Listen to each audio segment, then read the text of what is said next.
9 tonna palovni pishirish jarayoni davom etib turibdi. Hozir hammani qiziqtirgan savollarga javob olamiz. Ya'ni bilasizlar, Xorazm palovini biz ag'darib yeymiz. Ko'rib qarang, bu palovni biz necha bag'daramiz, necha bag'darasizlarmi? Hozir bu guruchini polini soldik.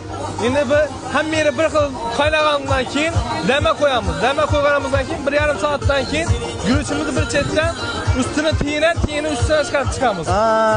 Shundan keyin palovimiz ag'darib bo'lganimizdan keyin yarim soatdan keyin tayyor bo'ladi.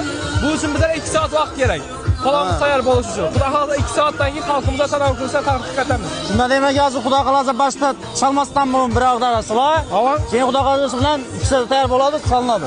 Dama qo'yamiz va yarim soatdan keyin berib tashlayveramiz. Bo'ldi. Xudo xohlasa yana jarayonlar davom etib turibdi. Xudo xohlasa damini qo'yamiz qurbolarimiz.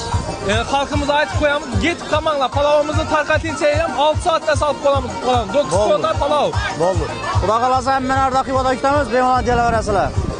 Jarayonlar davom etib turibdi.